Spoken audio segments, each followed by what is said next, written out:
안녕하세요. 신세계 보상팁입니다. 자, 오늘 주제는 저희가 사고가 났을 때 행동 지침 5가지에 대해서 간략하게 좀 영상으로 알려드리겠습니다.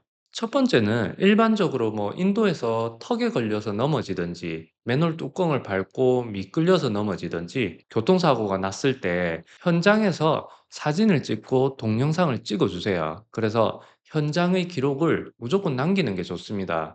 자동차 사고가 났을 때는 그 자동차만 찍지 마시고 제가 앞에도 영상을 남겼었지만 주변의 도로 사정이라든지 신호등 여러 가지 도로 라인들도 보이면 좋고요. 좀 다방면으로 찍어서 남기는 경우가 좋습니다. 그리고 상대방 블랙박스는 저희가 경찰서에서는 같이 볼 수 있지만 그 영상을 딸 수는 없어요. 경찰서에서도 안 내줍니다. 그래서 본인이 영상을 언제든지 취할 수 있는 그 증거가 필요해요. 그래서 블랙박스가 없으신 분은 블랙박스를 꼭 다시고, 그리고 현장에서 넘어지시거나 어떻게 사고가 나신 분들은 어떤 배상 책임의 주체가 있을 수도 있으니까 그 현장의 사진을 다쳤을 때 그때그때 찍어 두시는 게 좋습니다. 두 번째는 현장에서 소액의 현금을 받고 그 현장을 뜨지 마세요. 이거 하셨다가 문제는 피해자 쪽에서도 몸이 더 아플 수도 있고요. 그리고 가해자 쪽에서도 피해자에게 100만 원을 줬는데 나중에 피해자가 다시 대인 접수를 해달라는 경우도 있습니다. 그래서 내가 나중에 10만 원을 줬든 100만 원을 줬든 그 나중에 어떻게 입증을 하시려고요? 피해자가 못 받았다면 방법이 없지 않습니까? 웬만하면 그렇게 하지 마시고 보험 처리하시는 게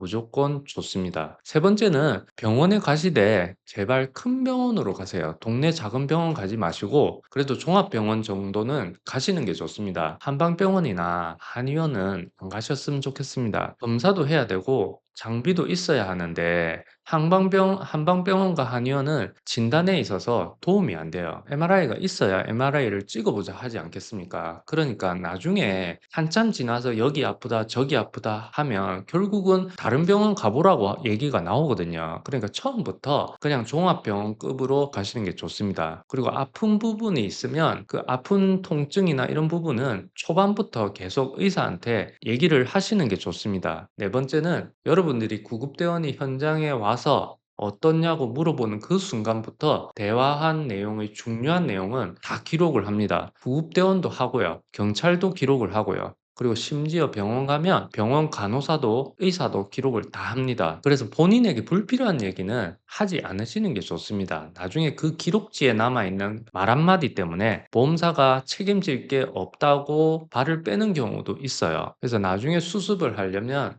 매우 애를 먹기 때문에 애초에 그런 말들은 안 하시는 게 좋습니다. 다섯 번째는 보험사가 초반에 전화가 옵니다. 전화가 오면요, 인사를 나누고 대화를 하게 되는데 이 대화가 자연스럽게 길어질 때가 있어요. 그때는 치료를 받고 다음에 전화를 한다고 얘기를 하세요. 사실 전화가 와서 자연스레 대화를 이어가면서 여러 가지 좀 정보를 얻으려는 부분이 많습니다. 나쁘다기보다는 업무상 어쩔 수 없어요. 그러니까 괜히 통화를 길게 하시면서 이런저런 얘기하다 보면 나중에 그 통화에서 말씀하신 게 불리하게 작용할 수도 있어요. 예를 들면 제가 고객님 손목이 많이 다쳤더라고 얘기를 하면 보험사 담당자가 지난번에 통화를 했는데 많이 좋아졌다라고 얘기를 들었다든지 손목은 고객님이 안 아프다고 그렇게 얘기를 하셨는데요. 이런 식으로 대답할 때가 있습니다. 그래서 굳이 통화를 해야 되는 의무도 없고요. 길게 할 이유도 없습니다. 나중에 손해사정사 선임을 하시면 그 손해사정사 통해서 대화하는 게 더 좋습니다. 그리고 전화가 직접 걸려오더라도 지금 치료를 받고 있으니까 다음에 제가 전화를 드리겠다 얘기를 하시면 돼요. 자, 오늘 내용은 사고 초반에 행동 지침 5가지에 대해서 간단하게 얘기를 드렸고요. 도움되셨으면 구독, 좋아요 부탁드립니다. 다음에는 또 다른 내용으로 찾아뵙도록 하겠습니다. 감사합니다.